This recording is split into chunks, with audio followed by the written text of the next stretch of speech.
Okay guys, this is Kim Willis and I've got a little training video for you and I've titled it Get Over Yourself, 8 reasons why it's not working for you. Let's have a look here.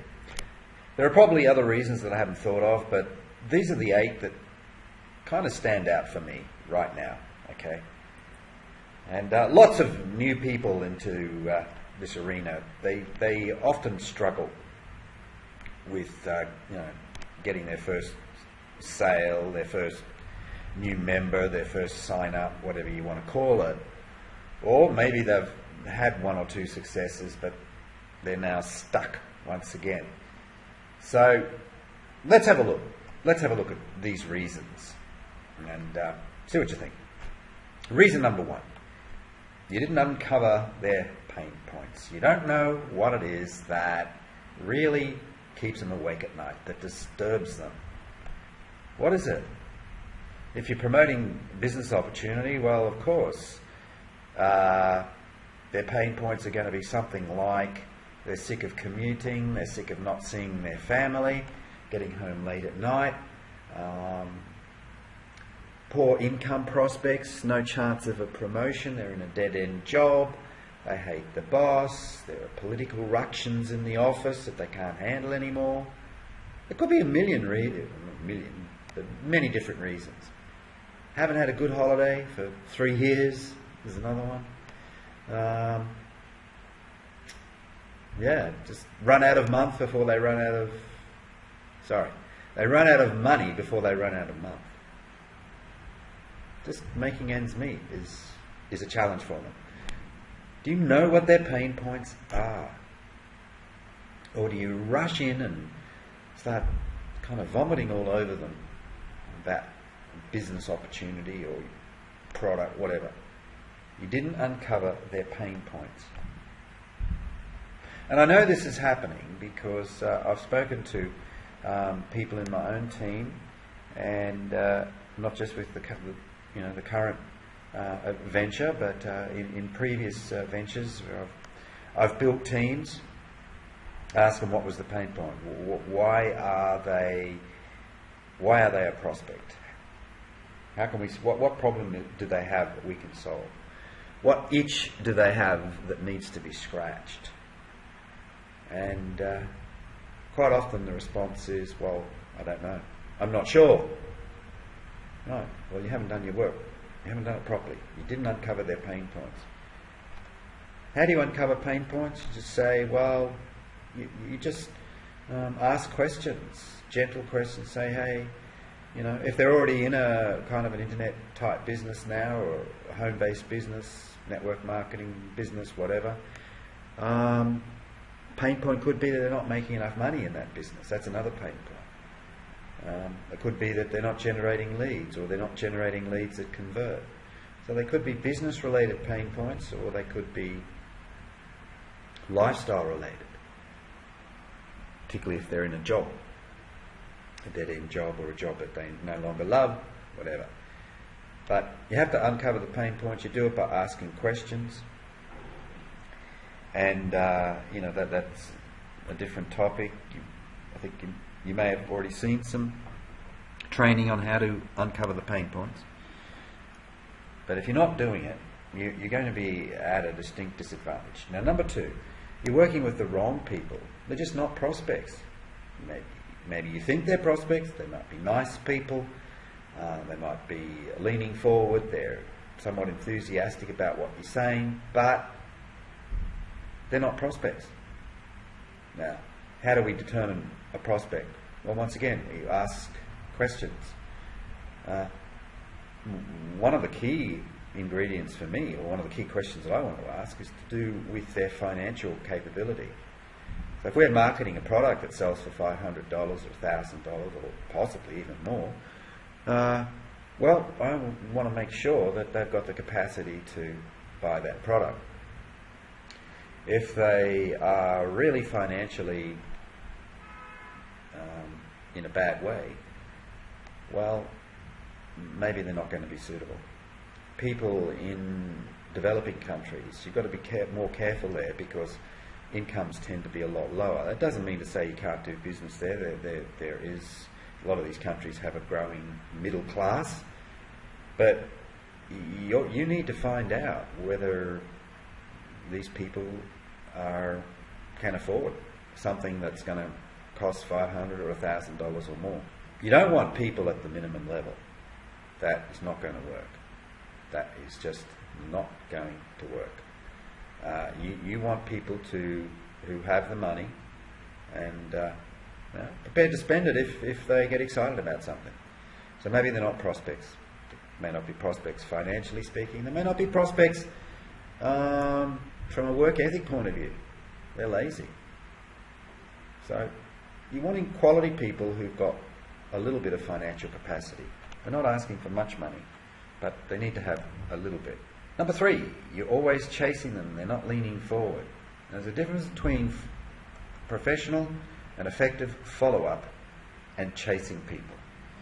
You need to know the difference. If you're coming across as needy, as desperate, you've got a problem. If people are kind of avoiding you, they're not leaning forward,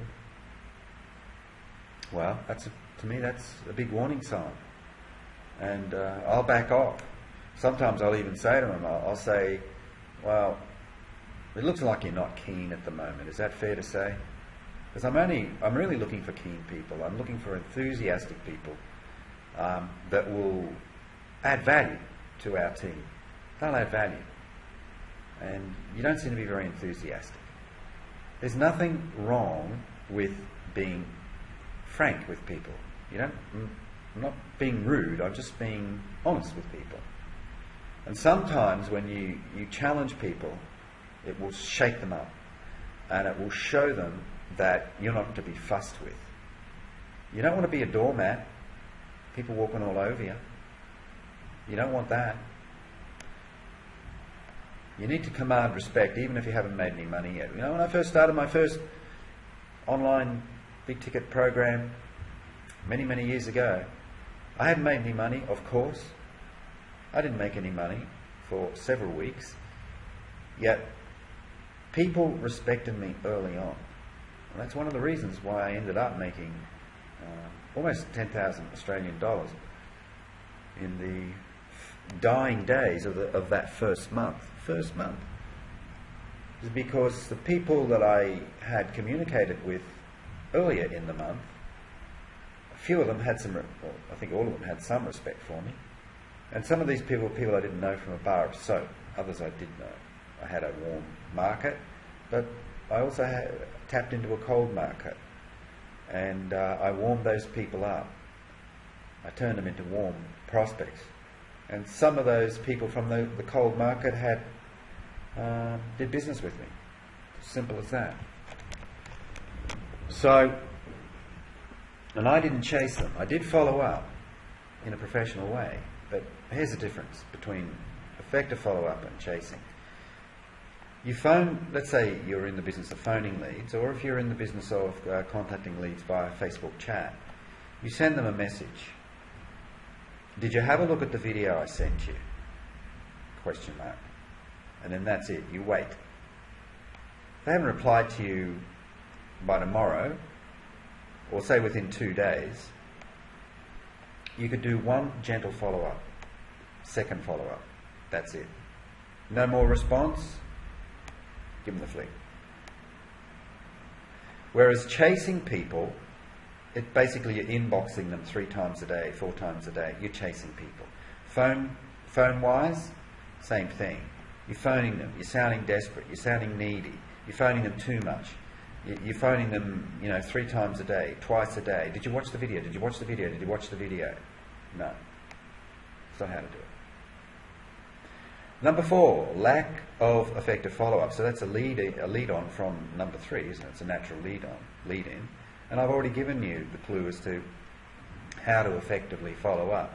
When I was following up people by phone back in the early days, I was just, did you watch the video?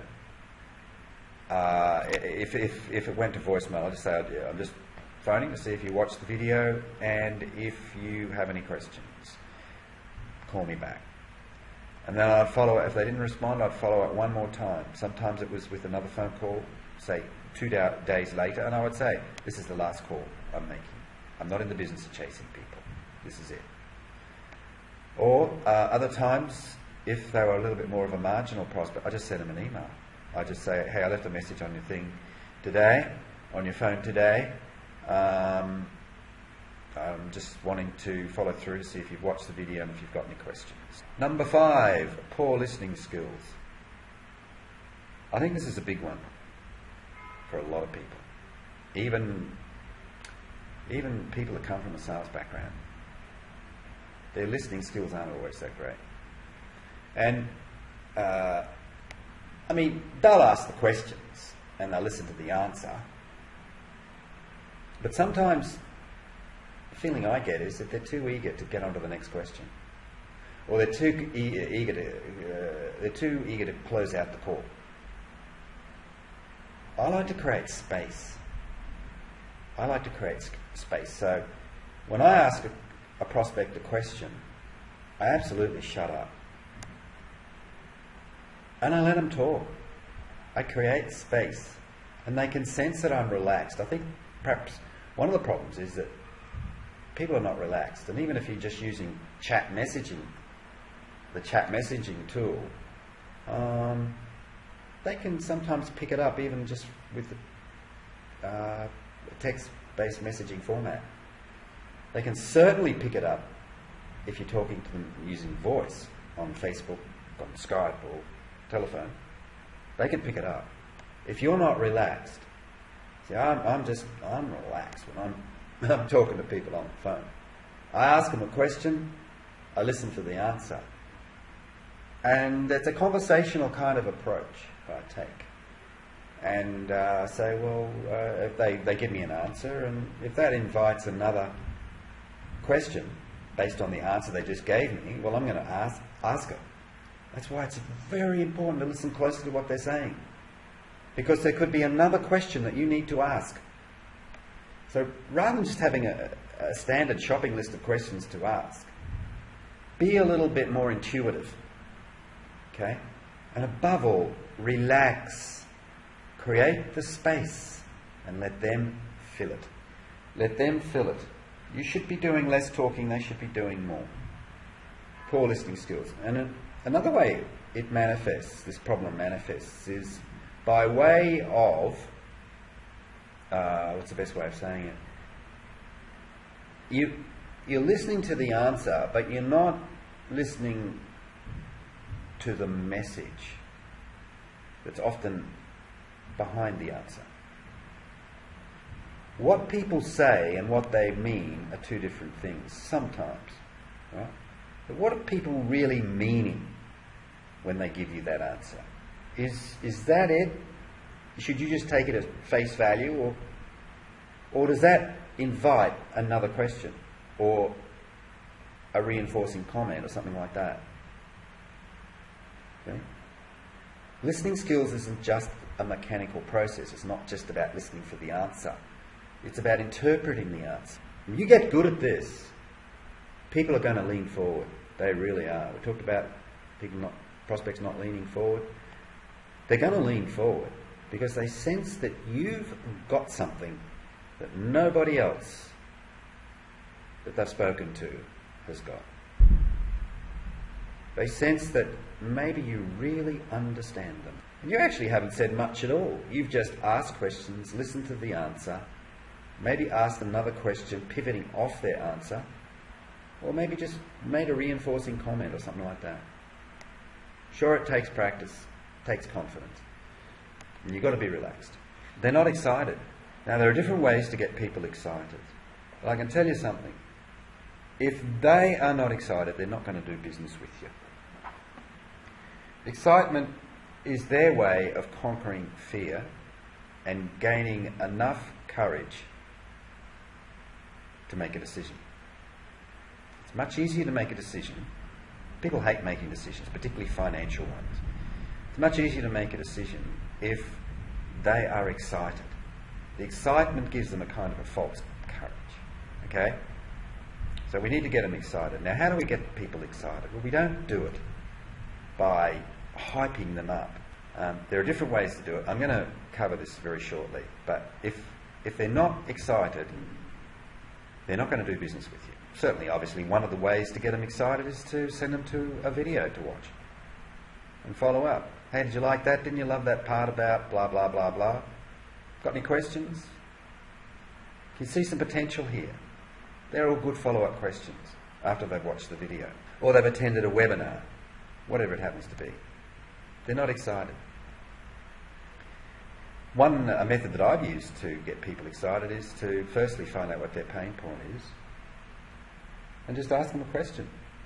Hey, if I could show you how to fix that problem, what would you say? Hey, if I could show you a way to fix that problem, would that put a smile on your face? So now you're asking them to visualise this happy moment, aren't you? And they'll naturally get excited, even though they haven't seen the solution yet. You've just identified a problem and you've asked them if you can solve the problem for them, would it put a smile on their face? And yes, you can do this in the Facebook using Facebook chat messaging strategy, or you can do it on the phone, whatever. Number 7, lack of social proof. This is a bit of a follow-on because from the previous one, because social proof is another way to get people excited. And certainly another way to build belief. And the more belief they have, the more excited they are anyway.